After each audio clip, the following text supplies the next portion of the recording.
قال الله سبحانه وتعالى: محمد رسول الله والذين معه أشداء على الكفار رحماء بينهم تراهم ركعا سجدا يبتغون فضلا من الله ورضوانا سيماهم في وجوههم من أثر السجود ذلك مثلهم في التوراة ومثلهم في الإنجيل كزرع أخرج شطأه فآزره فاستغلظ فاستوى على سوقه يعجب الزراع ليغيظ بهم الكفار وعد الله الذين آمنوا وعملوا الصالحات منهم مغفرة وأجرا عظيما.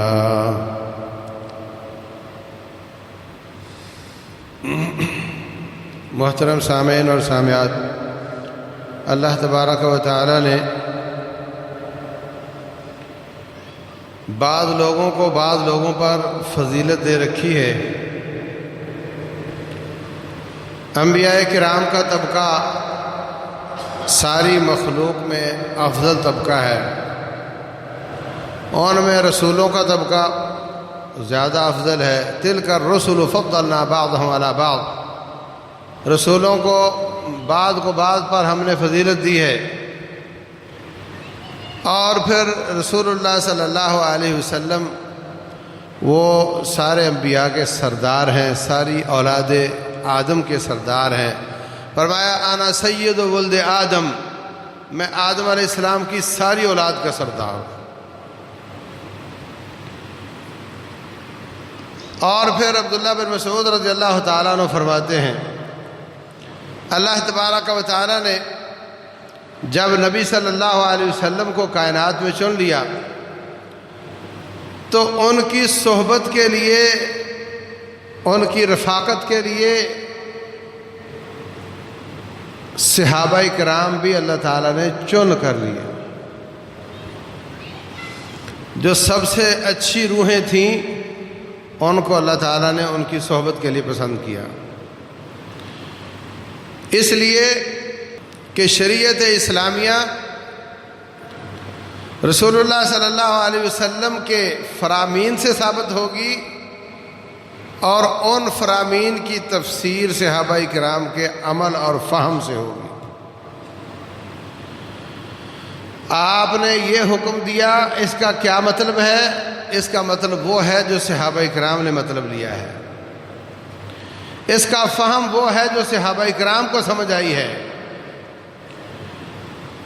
اس حکم کا، اس پر عمل کرنے کا طریقہ وہ ہے جو صحابہ کرام نے کر کے دکھایا ہے۔ اور وہ زمانہ ایسا تھا کہ جس میں حکم کا آنا بھی شریعت تھا اور حکم کا نہ آنا بھی شریعت تھا۔ کیا مطلب؟ وہ زمانہ عہد نبوت کا، آسمان سے احکام آتے تھے، آپ صحابہ کرام کو بتاتے تھے، وہ اس پر عمل کر لیتے تھے۔ اور اگر صحابہ کرام کوئی کام کریں اور ان کے بارے میں کوئی حکم نامہ نازل نہ ہو تو صحابہ کرام کا عمل کر لینا ہی شریعت بن جاتا تھا، اور اس کی نفی کے لیے حکم کا نہ آنا ہی شریعت بن جاتا تھا۔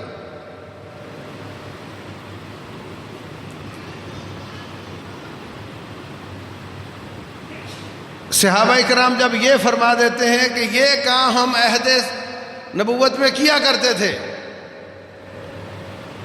کوئی دلیل نہیں، آسمان سے کوئی دلیل نہیں آئی اس حکم کے لیے، نہ کوئی آیت ہے نہ حدیث ہے، لیکن صحابہ کرام فرماتے ہیں یہ کام ہم عہد نبوت میں کیا کرتے تھے،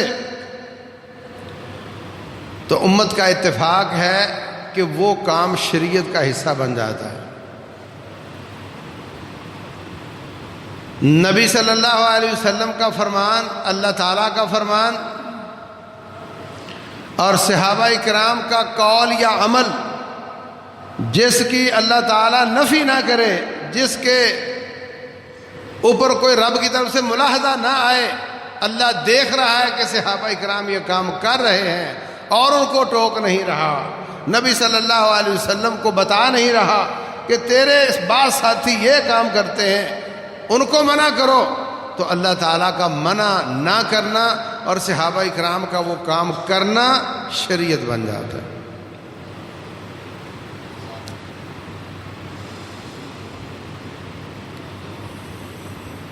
فرماتے ہیں کننا نعزل والقرآن ینزل، فرماتے ہیں جب ہم لونڈیاں خرید کر لاتے یا جنگ میں پکڑی جاتی، ہم چاہتے تھے کہ ان سے بچے حاصل نہ ہوں،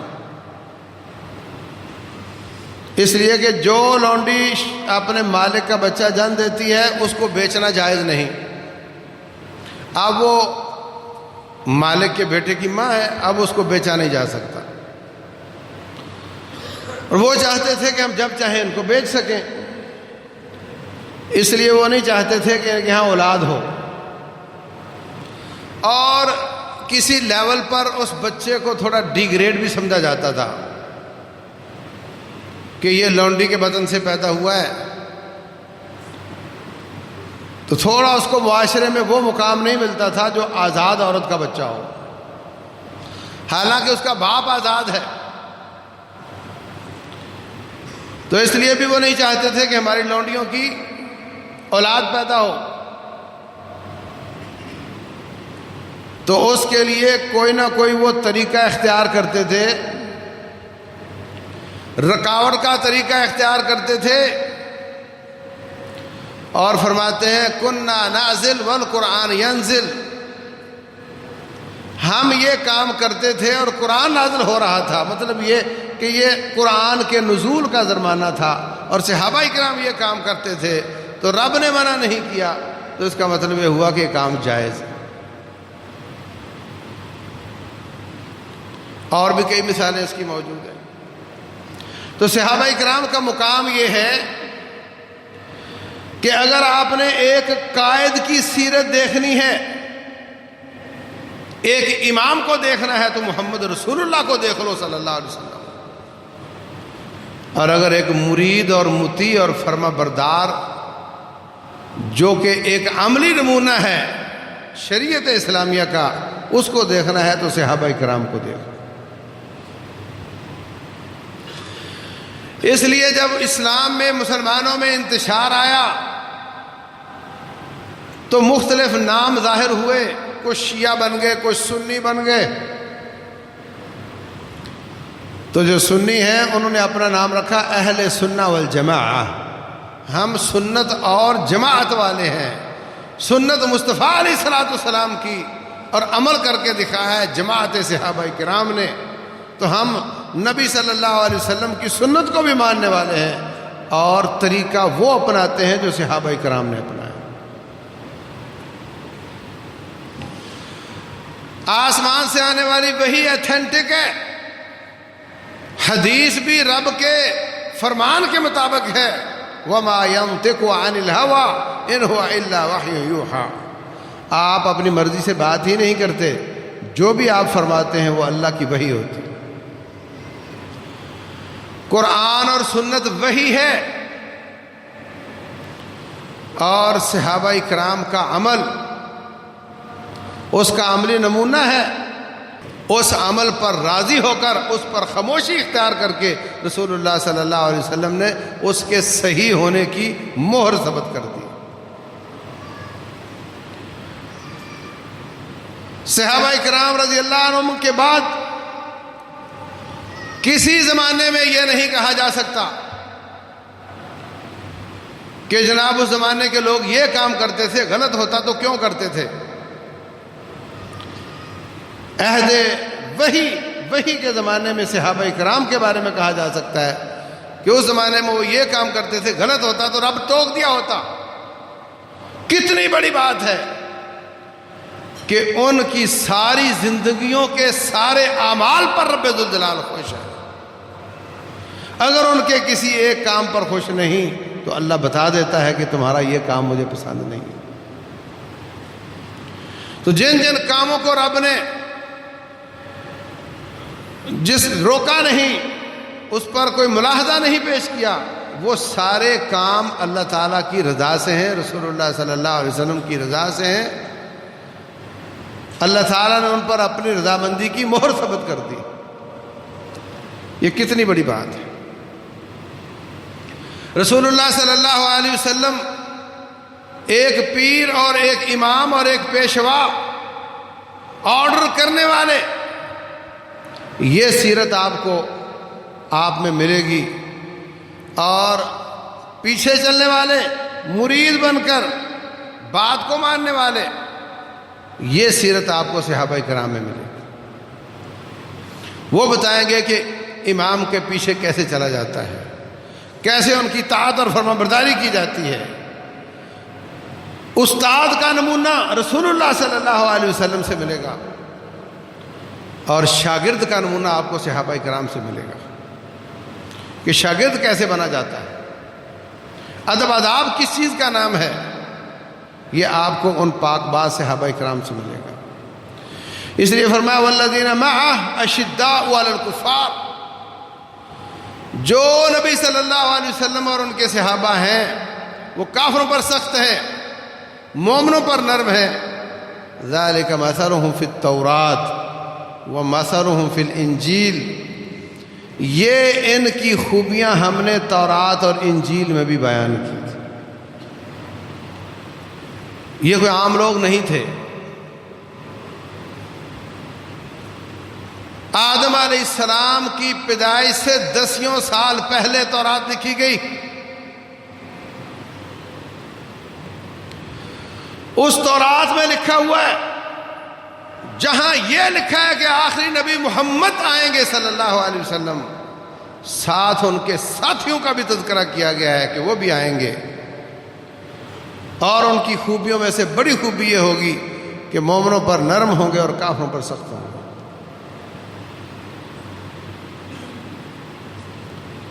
کتنی بڑی بات ہے۔ جن کے تذکرے آدم علیہ السلام کی پیدائش سے پہلے ہوں، اس کا صاف مطلب ہے کہ ابھی آدم علیہ السلام پیدا نہیں ہوئے، ان کا لوگوں کے ذہن میں، کسی کے ذہن میں تصور بھی نہیں ہے، کسی فرشتے کے ذہن میں، اور رب ذوالجلال کے علم میں ہے کہ آدم پیدا ہوں گے۔ اور اس وقت تورات لکھی گئی، یہ صحیح بخاری میں ہے، اور اس میں لکھا گیا کہ صحابہ کرام کی یہ خوبیاں ہوں گی۔ یہ کوئی عام لوگ نہیں ہیں۔ والذین اتبعوہم بإحسان رضی اللہ عنہم ورضوا عنہ والسابقون الاولون من المہاجرین والانصار، مہاجر و انصار میں سبقت لے جانے والے، اور جو ان کے پیچھے احسن طریقے سے ان کی پیروی کرنے والے ہیں، ان سب پر رب ذوالجلال راضی ہو چکا ہے، اور وہ اللہ تعالیٰ پر راضی ہو چکا ہے۔ صحابہ اکرام امت محمد اور نبی کے بیچ میں واسطہ ہیں صلی اللہ علیہ وسلم۔ ہر آیت اور ہر حدیث کسی نہ کسی صحابی سے روایت کرتی ہے۔ اگر کوئی حدیث صحابی سے روایت نہ ہو، تابعی ڈائریکٹ روایت کرتا ہو نبی صلی اللہ علیہ وسلم سے، تو محدثین اس کو ضعیف قرار دیتے ہیں کہ تو نے نبی صلی اللہ علیہ وسلم سے ملاقات نہیں کی تو ان سے کیسے بیان کر سکتا ہے۔ اور اگر وہ یہ کہے کہ میں روایت کرتا ہوں، کسی صحابی سے نام نہ لے، عن رجل صاحب النبی صلی اللہ علیہ وسلم، کہ میں کسی ایک شخص سے روایت کرتا ہوں جس کو نبی صلی اللہ علیہ وسلم سے ملاقات کا شرف حاصل تھا، تو تمام محدثین اس روایت کو صحیح قرار دیتے ہیں۔ تو صحابی کا نام نہ بتا، کوئی حرج کی بات نہیں، اس لیے کہ صحابہ اکرام سارے ہی اچھے ہیں، سارے ہی عدل ہیں، سارے ہی منصف ہیں، سب کے سب امین ہیں، سب کے سب صادق ہیں، کسی صحابی کا نام نہ لو اور روایت بیان کر دو تو اس روایت کو سارے محدثین کا اتفاق ہے کہ وہ صحیح روایت ہو. اور اگر بیان یہ نہ کہے کہ میں نے روایت کسی صحابی سے کی ہے اور ویسے کہہ دے کہ میں نبی صلی اللہ علیہ وسلم سے بیان کرتا ہوں، وہ ضعیف ہو جاتی ہے. اس لیے کہ ہو سکتا ہے اس تابعی نے کسی اور تابعی سے سنی ہو اور اس تابعی نے کسی صحابی سے سنی ہو، اور جو تابعی واضح نہیں ہو رہا ہو سکتا ہے وہ ضعیف ہو، کیونکہ صحابہ کرام کے بعد کسی کے بارے میں کسی کا یہ میرٹ نہیں، کسی کا یہ سٹیٹس نہیں کہ اس کا نام نہ لو اور وہ روایت صحیح ہو جائے. اگر کسی تابعی کے بارے میں کہا جائے کہ مجھے کسی تابعی نے بیان کی، وہ روایت ضعیف ہو جائے گی. بتاؤ وہ کون تھا، ہم اس کی تحقیق کریں گے. صادق اور امین اور حافظے کا پکا ہوا تو روایت کو قبول کریں گے، ورنہ رد کریں گے. لیکن صحابہ کرام کے بارے میں اگر یہ آ جائے کہ میں نے روایت کسی صحابی سے کی ہے، نام بھلے نہ لیے اس کا، وہ روایت صحیح قرار دی جاتی ہے. یہ مقام ہے، یہ سٹیٹس ہے صحابہ کرام کا رضی اللہ عنہ. اور انہوں نے جان لگا کر، خون دے کر، پسینہ دے کر اسلام کو ہم تک پہنچایا.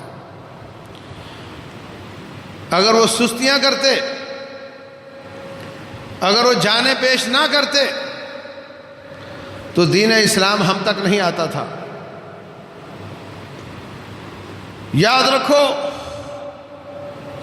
یہ کوئی عام لوگ نہیں ہیں. رب ذوالجلال کسی کا محتاج نہیں ہے. اگر کوئی مرتد ہو جائے اللہ تعالیٰ کوئی اور قوم لے آ سکتا ہے، وہ اس اسلام کو آگے لے کر جائے گی. لیکن بدر کے دن رسول اللہ صلی اللہ علیہ وسلم فرماتے ہیں یا اللہ اگر یہ 313 آج شہید ہو گئے تو آئندہ تیری عبادت کوئی نہیں کرے گا. یہ بات اور کسی کے بارے میں نہیں کہی جا سکتی. اللہ کسی کا محتاج نہیں. لیکن یہ صحابہ کرام ہیں، ان کے بارے میں رسول اللہ صلی اللہ علیہ وسلم فرماتے ہیں ان تقتل هذه الإصابة لن تعبد. آج اگر یہ شہید ہو گئے تو تیری عبادت نہیں ہوگی. اللہ اکبر. صحابہ کرام رضی اللہ عنہم وہ لوگ ہیں کہ جن پر رسول اللہ صلی اللہ علیہ وسلم راضی ہیں. یہ بات درست ہے کہ کچھ منافق اوپر سے کلمہ پڑھ کے بھی اپنے آپ کو مسلمان کہلواتے تھے. ہم ان کی بات نہیں کر رہے، ہم ان کی بات کر رہے ہیں جو پکے مسلمان ہیں. ہم ان کی بات کر رہے ہیں جو دور دراز تک چلے گئے، نہ انہوں نے ماں باپ کی پرواہ کی، نہ بچوں کی بیوی کی پرواہ کی، نہ اپنی جان اور مال کی پرواہ کی. دور علاقوں میں پھیل گئے اور جہاں جہاں گئے اسلام کا ڈنڈورا پیٹتے رہے، اسلام کو غالب کرتے رہے. رسول اللہ صلی اللہ علیہ وسلم فرماتے ہیں، فرمایا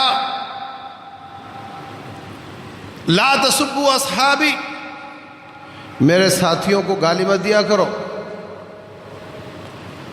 اگر تم میں سے کوئی احد پہاڑ کا مالک بن جائے، احد پہاڑ سونے کا بن جائے، احد پہاڑ کی اونچائی 1 کلومیٹر سے زیادہ ہے، 1000 میٹر سے زیادہ ہے، اور لمبائی چوڑائی اتنی ہے کہ گھنٹہ ڈیڑھ لگ جاتا ہے گاڑی پر چکر لگانے میں. فرمایا اگر اس کے مالک بن جاؤ اور یہ سونے کا بن جائے اور اس کو تم اللہ کے واسطے خرچ کر دو اور میرا صحابی 1 مٹھی کا صدقہ کرے تو تمہارے احد پہاڑ کا سونا اس کا مقابلہ نہیں کر سکتا. اور فرمایا رسول اللہ صلی اللہ علیہ وسلم نے جو میرے صحابہ کو گالیاں دے گا اس پر رب کی بھی لعنت ہے. فرشتوں کی بھی اور سارے جہان کی لعنت ہے۔ عائشہ صدیقہ رضی اللہ تعالی عنہا، ان سے کسی نے کہا کہ کچھ لوگ آپ کے والد کو برا کہہ رہے ہیں، صحابہ کرام کو برا کہہ رہے ہیں، اور ان میں آپ کے والد بھی ہیں۔ کہنے لگیں اللہ تبارک و تعالیٰ نے ارادہ فرمایا ہوگا کہ ان کے اعمال تو رک گئے، وفات کے ساتھ اعمال تو رک جاتے ہیں نا آدمی کے، ان کے اعمال تو رک گئے لیکن ان کا اجر نہ رکے، اس لیے یہ سارے لوگ اس کام پر لگے ہوئے ہیں۔ جو کسی عام مسلمان کو گالی دے، قیامت والے دن بدلہ دینا پڑے گا یا نہیں؟ اور یاد رکھو، جیسے جیسے کسی کا مقام اعلیٰ ہوتا ہے اس کی گالی کی قیمت بھی بڑھتی جاتی ہے، گالی کا بوجھ بھی بڑھتا جاتا ہے۔ اللہ اس کے رسول علیہ الصلوۃ والسلام کو کوئی نعوذ باللہ برا کہے، وہ کسی اور کے برا کہنے جیسا تو نہیں ہے۔ ایسے ہی صحابہ کرام کو جو برا کہے وہ کسی عام آدمی جیسے گالی نہیں ہے۔ اگر عام آدمی کو گالی دے تو قیامت والے دن اس کا بدلہ دینا پڑے گا۔ رسول اللہ صلی اللہ علیہ وسلم فرماتے ہیں ایک شخص یاتی بحسنات ہی یوم القیامہ، پہاڑوں کی طرح نیکیاں لے کر آئے گا۔ ظاہر یہ ہو رہا ہے بڑا نیک آدمی ہے، اس کی جنت کا فیصلہ ہو جائے گا۔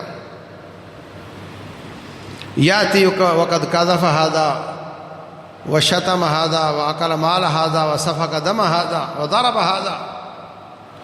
کچھ لوگ آئیں گے، رب ذوالجلال یہ ہمارا مجرم ہے، ہمیں اس سے بدلہ لے کر دو، اس کو گالیاں دی ہیں، اس پر برا الزام لگایا ہے، اس کو تھپڑ مارا ہے، اس کا خون بہایا ہے، اس کا مال کھایا ہے۔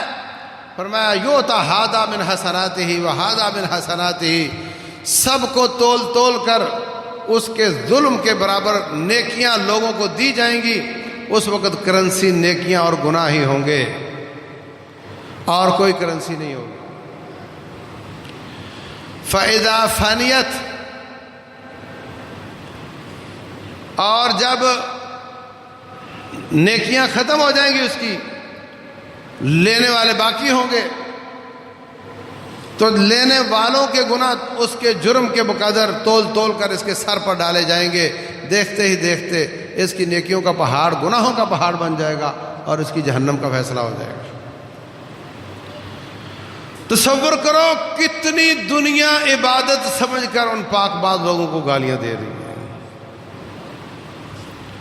سب کو نیکیاں دینی پڑیں گی اگر ہوئیں، ورنہ گناہ اٹھانے پڑیں گے۔ تو میرے عزیز بھائیوں، اس بات کو اچھے طریقے سے سمجھ لیں کہ اگر کوئی اچھی بات نہیں کر سکتا تو کم از کم بری بات سے اپنے آپ کو باز رکھیں۔ اگر اچھی بات نہیں کر سکتا تو حضرت امام احمد رحمہ اللہ، ان سے پوچھا گیا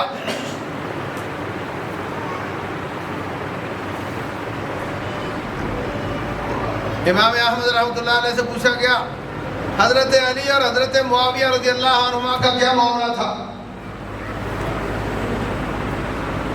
سمجھے آپ بات؟ حضرت علی اور حضرت معاویہ رضی اللہ عنہما کا کیا معاملہ تھا؟ چپ ہو گئے، خاموش ہو گئے، کہنے لگے ہم دونوں کے بارے میں اچھا گمان رکھتے ہیں،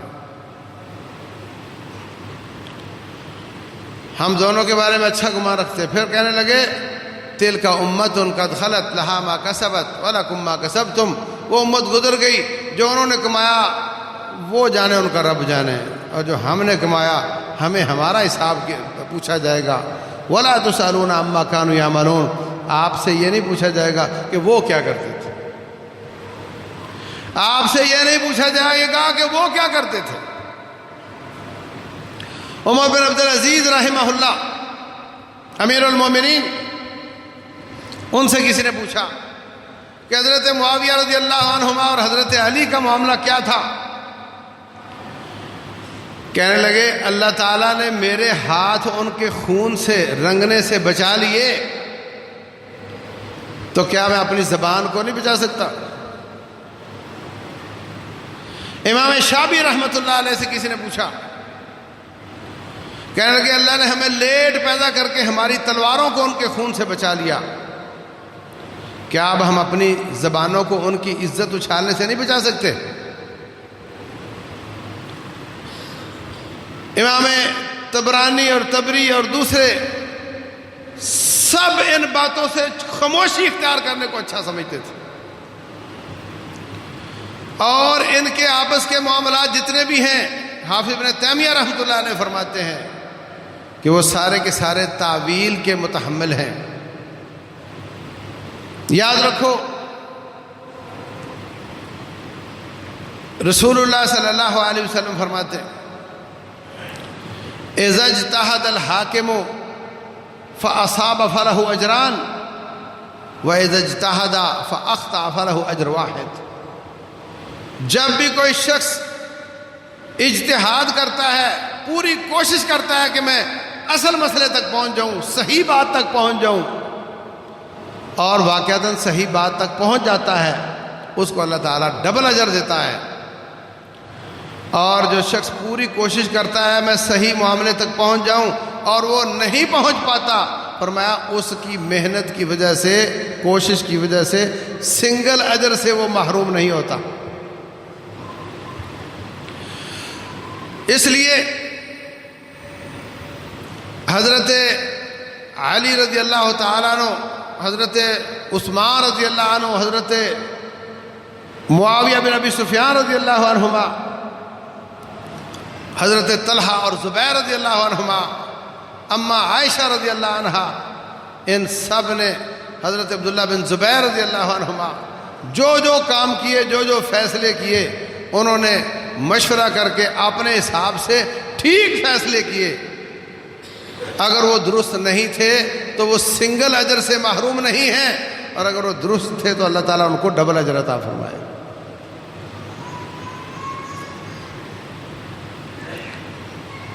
ان کے آپس کی چپکلش ہو سکتا ہے رب ذوالجلال نے اس سے مسلمانوں کے آپس میں فتنے کے زمانے میں کیسے جینا ہے یہ طریقہ سکھانا ہو اللہ تعالیٰ نے۔ آپس میں چپکلش ہے، جو بندہ شہید ہوتا ہے سب اس کا جنازہ پڑھ رہے ہوتے ہیں، وہ مخالف پارٹی کا بھی شہید ہو یہ بھی جنازہ پڑھ رہے ہوتے تھے، ان کے گھر والوں کی خیر خواہی کر رہے ہوتے تھے۔ روٹین یہ ہے کہ جب مار کے لڑے جاتے ہیں تو جو مقتول کے جسم پر چیزیں ہوتی ہیں وہ قاتل لے جاتا ہے، اور اس کا جو مال ہے مال غنیمت بن جاتا ہے، اس کی آل اولاد وہ غلام اور لونڈیاں بن جاتی ہیں۔ صحابہ کرام کو آپس میں چپکرش میں شیطان نے اور شیطان انسانوں جیسے شیطانوں نے لڑوایا، تو کسی نے کسی کے مال کو غنیمت نہیں بنایا اور کسی نے کسی کی اولاد کو غلام لونڈیاں نہیں بنایا۔ یہ کام عہد نبوت میں تو ہو نہیں سکتا تھا، یہ بلیم ہو جاتا نبی صلی اللہ علیہ وسلم پر کہ آپ کی تربیت یافتہ لوگ آپ کے زمانے میں ان میں یہ فتنہ پیدا ہو گیا۔ اللہ تعالیٰ نے ان کے بعد یہ سیرت اور یہ نمونہ رہتی دنیا تک مسلمانوں کے لیے پیش کر دیا کہ اگر اللہ نہ کرے مسلمانوں کے آپس میں چپکلش ہو تو نہ کسی کو وہ لونڈی غلام بنائے گا، نہ اس کے مال کو غنیمت بنائے گا۔ اور پھر جنگوں میں کافر اگر بھاگ رہا ہو تو پیچھے سے مارا جاتا ہے، اس کا پیچھا کیا جاتا ہے۔ ان کی چپکلش میں یہ تھا کہ اگر کوئی چھوڑ کر بھاگ جاتا ہے اس کا پیچھا مت کرو، مقصد تو یہ کہ راستے سے ہٹ جائے، اس کو مارنا تو مقصد ہے ہی نہیں۔ اور رب ذوالجلال نے نہ جانے کتنے دروس اس میں رکھے ہیں کہ اگر ان پاک باز صحابہ کرام کو کوئی سازشی آ کر کے لڑوا سکتا ہے تو بعد میں آنے والوں میں اگر اس طرح کچھ بات ہوتی ہے تو اس کو بلیم نہیں دیا جائے گا. پوری کوشش کے باوجود ایسا ہوا ہے, نہ چاہنے پر بھی ایسا ہوا ہے. اور پھر جو لوگ ان پر فتوے لگانے لگ گئے تکفیر کے, ان کو ان کی صفوں سے نکال کر ظاہر کرنا, یہ بھی اللہ تعالیٰ کی حکمت ہو سکتی ہے. تو میرے عزیز بھائیوں, ہمارے لیے اللہ تعالیٰ نے واضح نمونہ بیان کیا, والذین جاءوا من بعدهم یقولون ربنا اغفر لنا ولاخواننا الذین سبقونا بالایمان.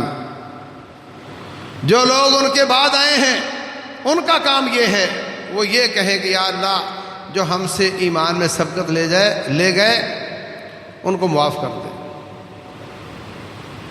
ہمیں معاف کر دے, ان کو معاف کر دے. وَلَا تَجْعَلْ فِي قُلُوبِنَا غِلًّا, یا اللہ ہمارے دلوں میں ان کے بارے میں کینہ پیدا نہ ہو, کسی قسم کی نفرت پیدا نہ ہو. اللہ اکبر, ذرا غور کریں. جو مودودی صاحب نے خلافت و ملوکیت میں لکھا, جو سید قطب نے لکھا, اور جو آج کے یوٹیوبر بول رہے ہیں, اس سے مسلمانوں کے دلوں میں ان پاک باز لوگوں کے بارے میں کینہ پیدا ہوتا ہے کہ نہیں؟ وہ باتیں جن کے بارے میں اسلاف یہ کہتے تھے کہ یہ بات کرو ہی نہیں, خاموش ہو جاؤ, چپ ہو جاؤ. بڑے بڑے کبار علماء, امام احمد جیسے, عمر بن عبدالعزیز جیسے, دوسرے تیسرے, کہ اس موضوع کو چھیڑو ہی نہیں, یہ چیپٹر کلوز رکھو. اللہ تعالیٰ نے ہمیں فیصل نہیں بنایا کہ ہم 1400 سال بعد میں آ کر کے ان کے فیصلے کریں. فتوے لگانا کہ وہ تو مسلمان تھے ہی نہیں, یہ بہت باریک راستہ ہے جس پہ کوئی چلتا ہے تو ادھر یا ادھر گرنے کا بڑا شدید خطرہ ہوتا ہے. اور اگر ان کے حالات پر غور کیا جائے تو جو موقف صحابہ کرام نے اختیار کیا, سب کے لیے ہمارے پاس کوئی نہ کوئی دلیل نظر آتی ہے کہ اس نے یہ سوچا وہ بھی اپنی سوچ میں سچا تھا, اس نے یہ سوچا وہ بھی اپنی سوچ میں سچا تھا. مثلا حضرت عثمان بن عفان رضی اللہ تعالیٰ عنہ شہید ہو گئے, انہوں نے اپنی حفاظت کیوں نہ کرنے دی؟ سب صحابہ کرام حفاظت کرنا چاہ رہے ہیں, امیر المومنین ہیں, اس لیے کہ وہ کہتے تھے مجھے نبی صلی اللہ علیہ وسلم نے فرمایا تھا تو شہید ہوگا, جب مجھے شہید ہونا ہی ہونا ہے تو پھر مدینہ, اس میں تو کبوتر مارنا جائز نہیں ہے, اس میں تو شکار جائز نہیں ہے, میں تو انسان اور امیر المومنین ہوں, اور مجھے جب جانا ہی جانا ہے تو پھر اگر ایک کے جانے سے گزارا ہوتا ہے تو پھر دو نہیں جانے چاہیے. میری حفاظت کرو گے تو لڑائی ہوگی تو پھر ایک سے زیادہ جائیں گے, اس لیے میری حفاظت نہ کرو. آسمان کی آنکھ نے ایسا سین کبھی نہیں دیکھا کہ پاکستان سے 10 گنا بڑا ملک جس کے وہ امیر المومنین ہیں, وہ اپنے گھر میں شہید ہوں اور صرف ایک بندہ شہید ہو, دوسرا شہید نہ ہو.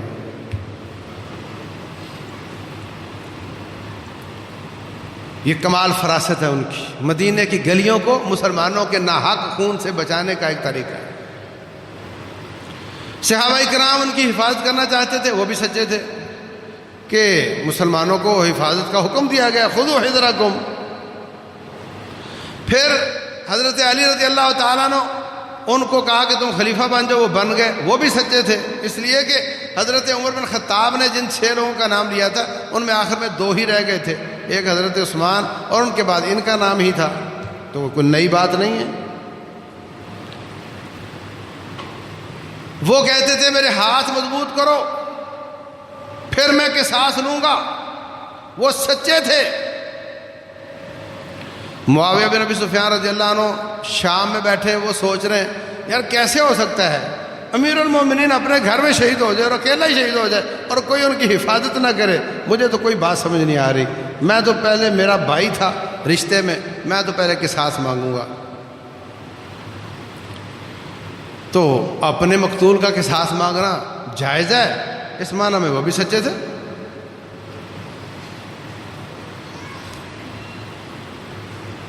اور اگر انہوں نے بیعت لیٹ کی ہے تو اجتہاد سے لیٹ کی ہے۔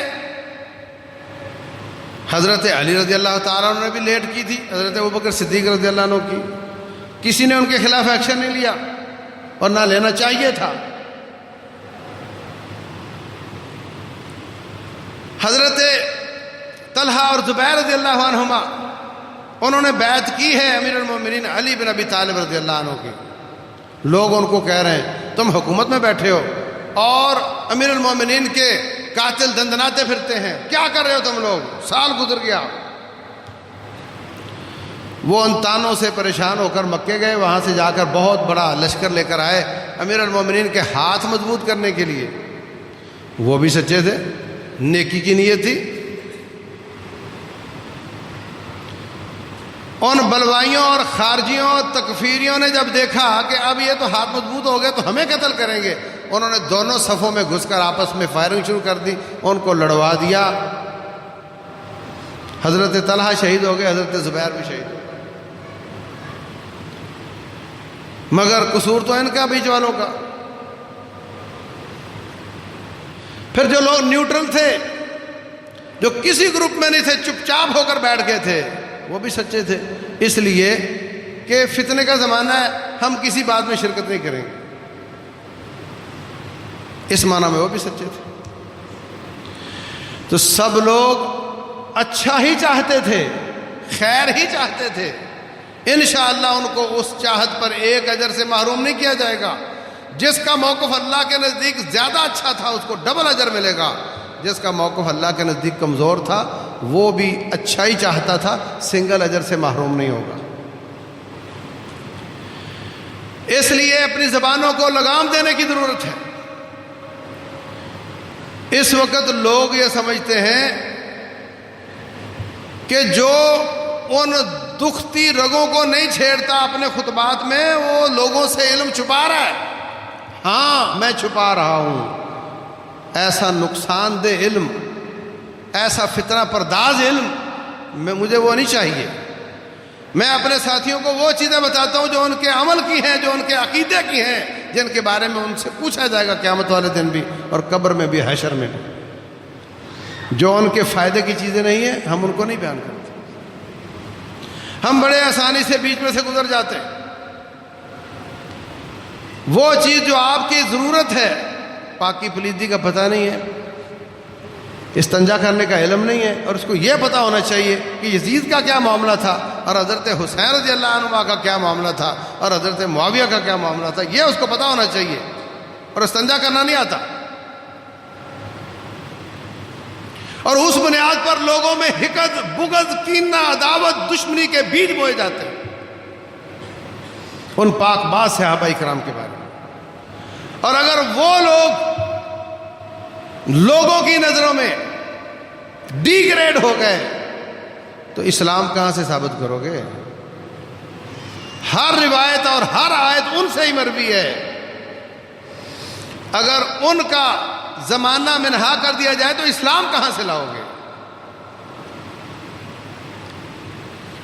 اس لیے عزیز بھائیوں، ایسے سوال بھی نہ کیا کرو اور ایسے جواب بھی نہ سنا کرو، ایسے کلپ بھی نہ دیکھا کرو، ایسے کلپ فارورڈ بھی نہ کیا کرو، باقاعدہ بائیکاٹ کرو ایسے لوگوں کا جن کا کام ہی یہ ہے کہ ان معاملات کو چھیڑتے ہیں اپنی ریٹنگ بڑھانے کے لیے، اپنا ویورشپ زیادہ کرنے کے لیے۔ آسان کام ہے، کچھ باتیں بریلویوں کے حق میں کر دو، سارے بریلوی اس کو شیئر کرنا شروع کر دیں گے، دیکھو ان کے آدمی نے ہماری بات کر دی۔ کچھ باتیں دیوبندیوں کے حق میں کر دو، ان کے سارے لوگ آپ کے اس کو کلپ کو ہائی لائٹ کرنا شروع کر دیں گے، دیکھو انہیں ہماری موافقت کر دی۔ کچھ اپنوں کے خلاف بک دو تو اپنے سارے کوئی حق میں کوئی خلاف میں فارورڈ تو کریں گے نا، سنیں گے تو صحیح نا، ریٹ بڑھے گا، پیسہ آئے گا۔ کوئی ایسی بات چھوڑو جو بالکل ہٹ کر ہو، ریٹنگ بڑھ جائے گی آپ کی۔ یہ ریٹنگ کے چکر میں آپ کو سب کو غلط گائیڈ کیا جاتا ہے۔ اس لیے صحابہ کرام رضی اللہ عنہم سارے جنتی ہیں، سارے ہی اللہ ان پہ راضی ہو چکا۔ اللہ تبارک و تعالی نے اپنے نبی کے لیے ان لوگوں کو چنا ہے جو سب سے اچھے لوگ تھے۔ رسول اللہ صلی اللہ علیہ وسلم فرماتے ہیں خیر القرون کرنی، بہترین زمانہ میرا زمانہ۔ فرمایا مسند احمد میں ہے فَلَمَقَامُ أَحَدِهِمْ سَاعَةً، صحابی کوئی نیکی 1 گھنٹہ کر لے، تم لوگ 40 سال نیکیاں کرتے رہو تو مقابلہ نہیں ہوتا۔ جیسے ایمان بڑھتا ہے ویسے نیکیوں کا وزن بڑھتا ہے۔ جن لوگوں نے نبی صلی اللہ علیہ وسلم کے پیچھے نمازیں پڑھی ہیں، ان کے ایمان کے ساتھ کس کا ایمان مل سکتا ہے؟ ان کے ساتھ مل کر جانیں پیش کی ہیں۔ تو رب ذوالجلال ہماری زبانوں کو محفوظ رکھے، ہمارے کانوں کو محفوظ رکھے۔ رب ذوالجلال ان کی قدر کرنے کی توفیق دے۔ رب ذوالجلال ان کو ہماری طرف سے جزائے خیر عطا فرمائے، اور اللہ تبارک و تعالی وہ علم سیکھنے کی توفیق دے جو ہمیں دنیا اور آخرت میں فائدہ دے۔ واللہ اعلم، وصلی اللہ وسلم وبارک علی نبینا۔